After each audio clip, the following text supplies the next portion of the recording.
पीण के काबिल नहीं रहेगा। 50 साल तक 5 नस्ल अपाज पैदा होणगियां, जिंदगी का निशान नहीं रहेगा। कोई कैसा इंसान होएगा जिहड़ा सोचे और वो कवे अपना एक गल करन लग्या कि 2 न्यूक्लियर स्टेट्स नूं एस्केलेट करके जंग दे दाने ते ले जाने। मोदी पागल आदमी। मैं एक लम्हे दा मैनू भुलेखा नहीं सी कि ने एक काम करना ही करना, लेकिन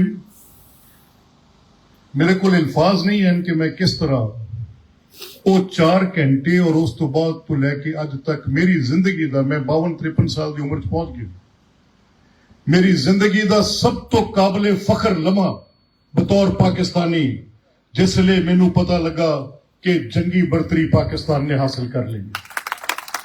मैनू पता लगा कि दरअंदाजी करने वाले जहाज़ों को डेग दिता गया। मैनू पता लगा कि 100 जहाज़ों के मुकाबले साढ़े 40 जहाज उड़े और उन्होंने उन्होंने पाकिस्तान की सरहद के बाहर रोकया। मैनू पता लगा कि 100 के करीब कामाकाजी ड्रोन उड़ाए गए जिन्हां च सलाहियत सी कि जिथे जाके वजनगे उत्थे खौफनाक तबाही पैदा करनगे। साडी जिहड़े ग्राफिक्स डील करते हैं, जिहड़े साडे इन्हां चीज़ों को जैम करने की सलाहियत रखते हैं, उन्होंने उन्होंने सारी दी इलैक्ट्रॉनिक डिशेज उड़ा दी थी। वो ड्रोन इत्थे इंज फिरदे रहे जिवें आम कैमरिਆਂ ਦੇ ਵਿੱਚ उड़ा के असीं फिल्मां बनाने वाले फिरने ने। इस तो बाद उन्हां दा मुੱਲ ही कोई नहीं सी रह गया। मैं खुद हैरान सा कि क्या पाकिस्तान इस सारी सलाहियत हासिल कर चुके सी जिंदा तो मैं तो लाइलम सा, पूरी कौम लाइलम सा। मैं सिपा सलार आसिम मुनीर दी बहादुरी, शुजात, दलेरी, विजडम अप्रोच ये अज दी गल नहीं।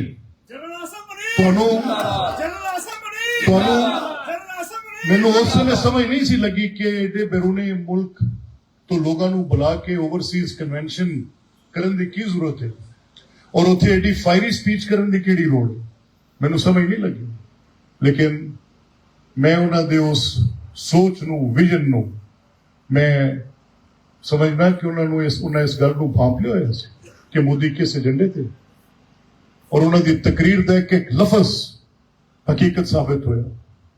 मैं शहबाज शरीफ साहब के बतौर वजीर आजम तदब्बर को सलाम पेश करना कि कैसी हिकमत अमली इख्तियार की थी, किस तरीके दे नाल रिस्ट्रेंट किया, किस तरीके दे नाल हिकमत अमली बनाई। कौमी सलामती, पार्लियामेंट, सियासी जमाता, पूरे मुल्क के अंदर जिहड़ी एक नफरत की अग फैली सी, जिहड़ी एक तकसीम की भेंट असीं चढ़े सा, उन्होंने सारे नूं इकट्ठा किया। इकट्ठा करके कौम नूं फौज के पिछे सीसा पिलाई दीवार बना के खड़ा किया और उन्होंने इख्तियार दिता कि जाओ जाके जिहड़ी जंग लड़नी है लड़ो, पूरी पाकिस्तानी कौम तुहाडे शाना बिशाना खड़ी है।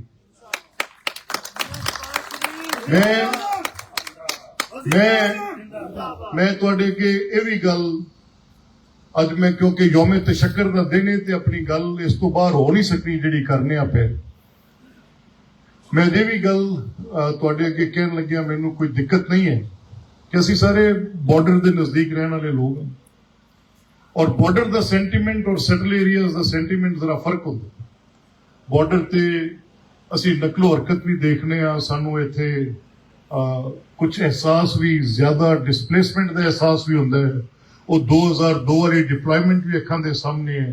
वो विछदियां लैंड माइन्स, चलते टैंक्स, दिफाई बंद सब साडी अखां दे सामने ने।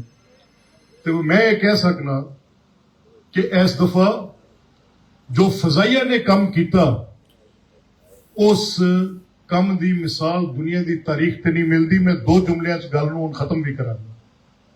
एक पासे उन्होंने 5th जनरेशन या 4th जनरेशन फाइटर प्लेन कहते हैं, जिहड़ा राफेल का तुसीं झगड़ा सुनते हो, और जिहड़ा साडे प्लेन, साडे जहाज ने वो भी है 4th जनरेशन।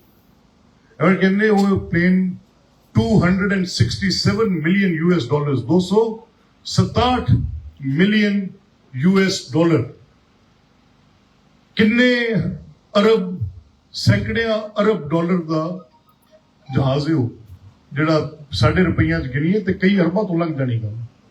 ते साडे जिहड़ी टेक्नोलॉजी साडे कोल है ਉਹਦੇ ਚ ਉਹਦੇ ਨਾਲੋਂ 6 ਗੁਣਾ कीमत ज्यादा है, ਉਹਦੀ ਕੰਪੀਟੈਂਸ ज्यादा दस रहे ने, ਉਹਦੇ ਅੰਦਰ ਲੱਗੀਆਂ ਸਲਾਈਤਾਂ ज्यादा दस रहे ने।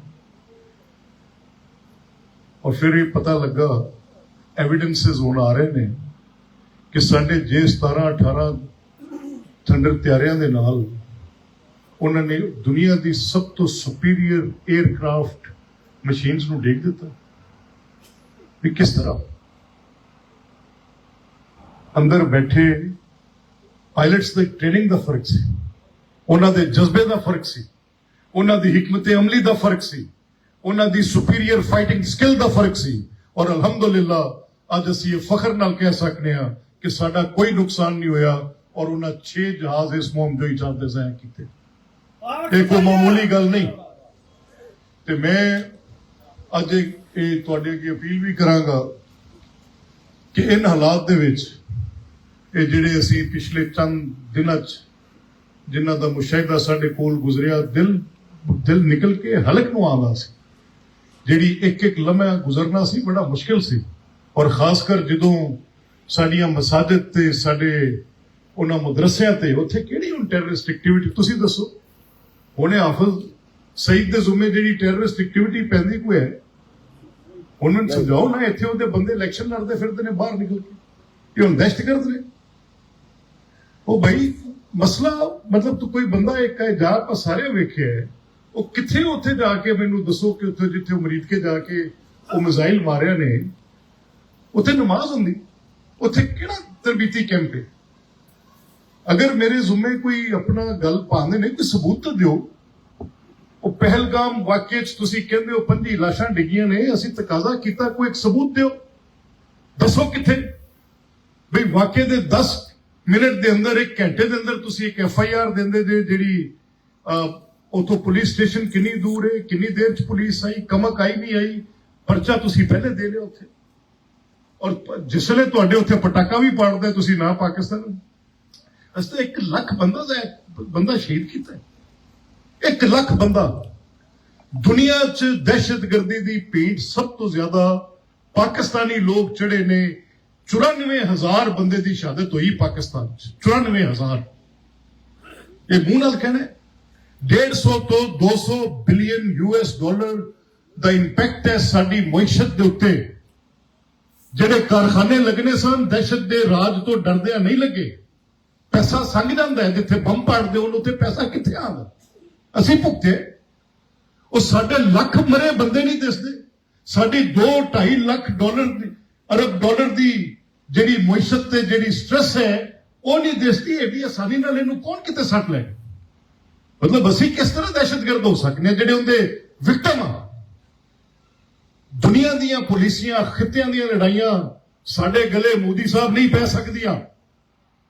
असीं उहनां दे जुर्मदार नहीं।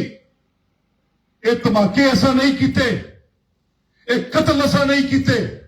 ये हमला पाकिस्तान ते तेरी नापाक साजिश ओदा तेनू जवाब मिल गया। असीं अमन चाहने हैं।